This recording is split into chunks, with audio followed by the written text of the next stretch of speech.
And then it was Commonwealth Games, which was basically my biggest target of the year. But leading up to it, I didn't know which races exactly I'd be doing, just So because of some. how did you even get selected to compete in those games? Yeah, so with the Commonwealth Games and the Olympics, you get a quota based on national or based on world rankings or continental rankings. So you get a quota based on rankings, and then they also allow quotas for like smaller nations who haven't qualified, especially like for the Caribbean nations. A lot of the smaller nations, they usually get like one or two if they want. I think Hmm. I think that's how it works. I'm not entirely sure, but we put an application in for the road racing TT and track, and we got it all through. But there was like an admin error where we didn't know which races. If I was, I think it was the track. We didn't know if I was doing the track until a week before because we thought we were in, and then we weren't in, and then we had to do like a last minute application. So where I wanted to focus on track, I didn't get to. But it's still like amazing experience. So I did the track.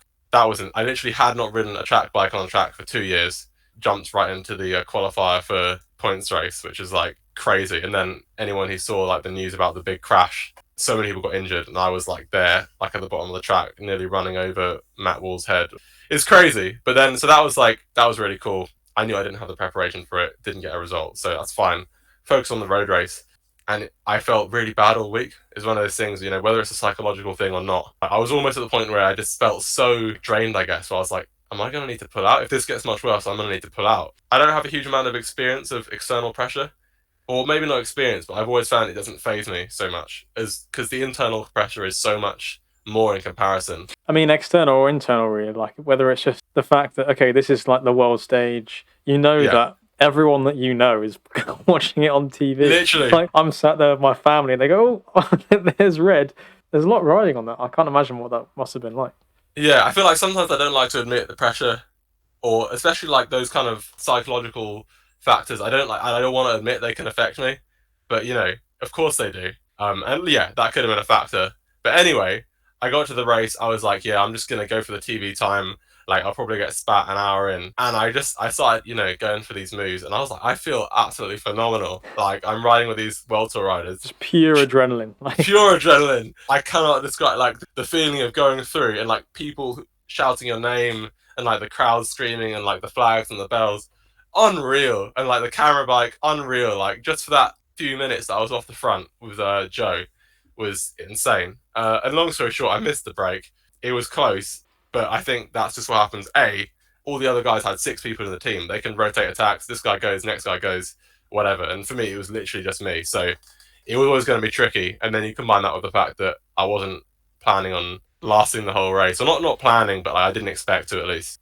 It was bunch sprint for 20th, so I was like, yeah, I'm gonna, Cav's in this group. Let's try and out sprint Mark Cavendish. Like, damn, guy that would who's be crazy. almost won the most Tour de France, or joint equal on the most Tour de France wins ever.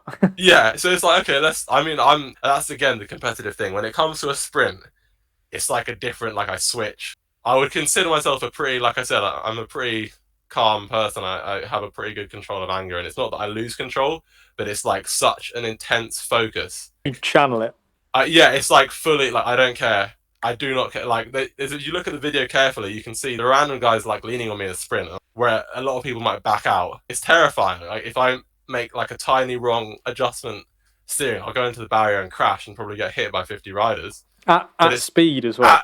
yeah, exactly at 60k an hour. But it's like just the pure. It's crazy. It's crazy what adrenaline does, eh? But yeah, I was just like, I'm gonna win this bunch sprint. I didn't win the bunch sprint. I got rolled by Ethan Vernon, but he's world tour and like I'm pretty sure he's Not got. too not Yeah, too, I you shouldn't think be too he's got ashamed. world champs medals and on the track and all kinds. So like, Yeah. I'll take that. Was Cav in the sprint? He pulled out of the sprint with like 200 to go or something. Ah. But I can still say I beat Mark Cavendish in a sprint. Like that counts. That Yeah, counts. yeah. So yeah, that was obviously like an insane experience.